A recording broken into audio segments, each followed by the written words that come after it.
Hello students, in this video we will take up with the next topic and that is endocytosis and exocytosis. Endocytosis and exocytosis जो कि एक active transport है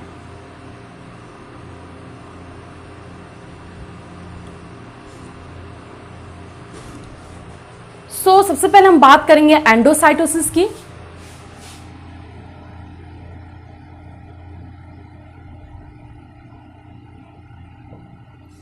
the term endo means inside और cytosis means cell, यानी inside the cell.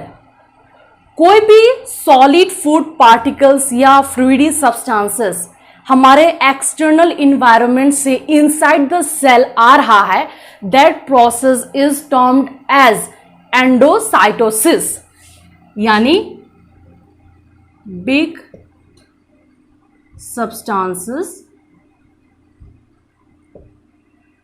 are taken inside the cell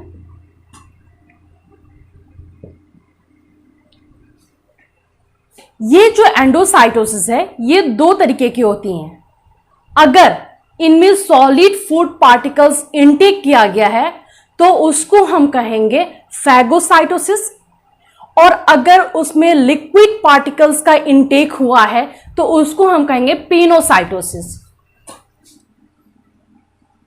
अगर solid food particles का intake हुआ है that is known as phagocytosis, और अगर लिक्विड फ्लूइड सब्सटेंस का इनटेक हुआ है तो उसको हम कहेंगे pinocytosis. Phagocytosis is commonly known as cell eating. Cell eating और पिनोसाइटोसिस, पीना से याद रखिएगा कि सेल ड्रिंकिंग।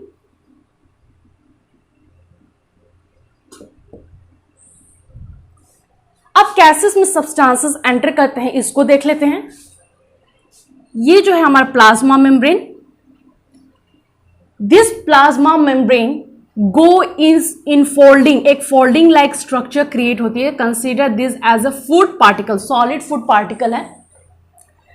तो ये फूड पार्टिकल जो है ये इस पाउच लाइक स्ट्रक्चर में कैप्चर एंटर कर जाता है, इंगल्फ हो जाता है। और ये जो पाउच लाइक स्ट्रक्चर है, ये जो फूड पार्टिकल्स है, it has entered inside the cell, यानी ये जो पाउच लाइक स्ट्रक्चर है इट गेट्स डिटैच, ये अपने प्लाज्मा मेम्ब्रेन से क्या होता है, अपार्ट हो जाता है। और वो जो सॉलिड फूड पार्टिकल्स हैं it comes inside the cell, यानी सेल के अंदर एंटर कर गया और वहां पे क्या होगा, ये लाइसोसोम के साथ मिलेगा। और लाइसोसोम हम जानते हैं कि इट हैज हाइड्रोलिटिक एंजाइम जो चीजों को डाइजेस्ट करती है। तो इस तरह से फूड पार्टिकल्स को क्या किया, इनटेक किया गया। अगर इस वेसिकल में सॉलिड फूड पार्टिकल्स होंगे तो that will be termed as phagosome, जैसे कि उसके नाम है फैगोसाइटोसिस, तो उसको हम क्या टर्म करेंगे, फैगोसोम्स। अगर इसके अंदर लिक्विड पार्टिकल्स या फीड सब्सटेंसेस प्रेजेंट होंगी तो उसको हम कहेंगे पिनोसोम। तो सबसे पहले हम देखते हैं कि ये कहां कहां पाई जाती हैं। सबसे पहले तो हम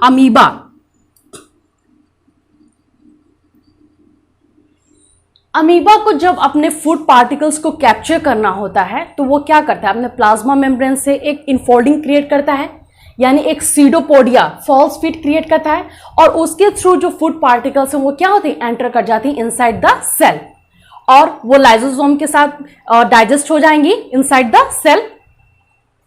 अब देखिए ये WBC में भी होती हैं, WBC व्हाइट ब्लड सेल, जो कि हमारे फॉरेन पार्टिकल्स को इनगल्फ करती हैं। ऑल्सो मैक्रोफेजेस,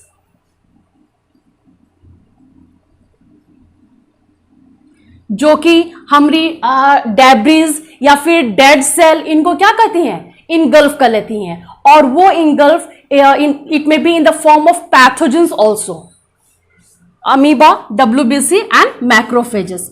तो इनमें एंडोसाइटोसिस प्रोसेस देखने को मिलती हैं। एंडोसाइटोसिस का एक और प्रोसेस है जो कि पहले वाले से थोड़ा डिफरेंट है, उसको देख लेते हैं। तो इस एंडोसाइटोसिस प्रोसेस में क्या होता है, ये जो प्लाज्मा मेम्ब्रेन है, it has some receptor molecules, इनके ऊपर कुछ रिसेप्टर्स मॉलिक्यूल्स प्रेजेंट होती हैं। रिसेप्टर्स मॉलिक्यूल्स मतलब कोई भी सेल या फिर ऑर्गन जो कि एक्सटर्नल स्टिमुलस में चेंजेस होने की वजह से जो रिस्पॉन्सेज होती हैं, उसको हम कहते हैं रिसेप्टर। तो ये क्या करेगा, इसमें भी एक फोल्डिंग क्रिएट होगा और यहाँ पे रिसेप्टर्स प्रेजेंट होंगी। तो इन रिसेप्टर्स पे जो सॉलिड फूड पार्टिकल्स होंगे वो अटैच हो जाएंगे और फिर ये जो इनसाइड द सेल ये जो वेसिकल पाउच लाइक स्ट्रक्चर है, इसमें रिसेप्टर्स प्रेजेंट होंगी और ये सॉलिड फूड पार्टिकल्स क्या होंगी, इनके साथ इसमें प्रेजेंट होंगी। इस तरह से ये सेल के अंदर चला गया। अब हम बात करेंगे एक्सोसाइटोसिस।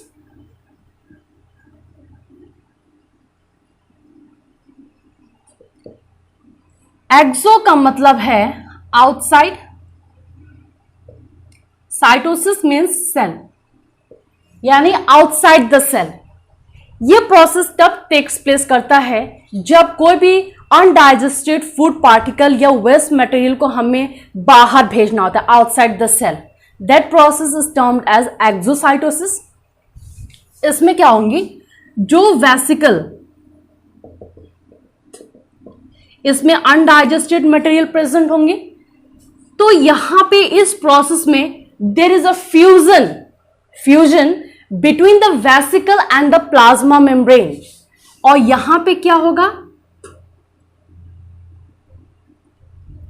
ये जो पाउच लाइक स्ट्रक्चर है, यहां पे फ्यूजन टेक्स प्लेस करेगा और यहां पे जो होगा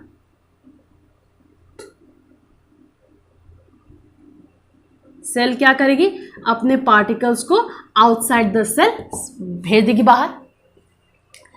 और उसके बाद ये जो वेसिकल है ये फिर प्लाज्मा मेम्ब्रेन के साथ मिल जाएगी। ठीक है, तो इस प्रोसेस को हम कहते हैं एक्सोसाइटोसिस।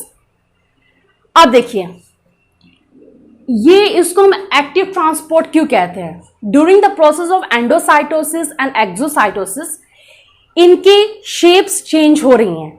तो इनकी शेप्स जब चेंज हो रही हैं तो it requires ATP, energy required हो रही है, और इसीलिए हम इसको एक्टिव ट्रांसपोर्ट भी कहते हैं।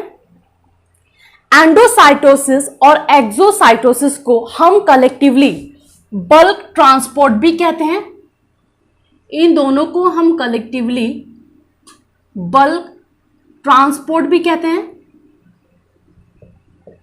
क्या रीजन है बल्क ट्रांसपोर्ट का? इसलिए बल्क ट्रांसपोर्ट कहा जाता है क्योंकि जो भी सॉलिड या लार्ज अमाउंट में जो फूड एंटर होती है that is in the form of bulk, ज्यादा अमाउंट में होता है, इसीलिए इसको हम बल्क ट्रांसपोर्ट भी कहते हैं।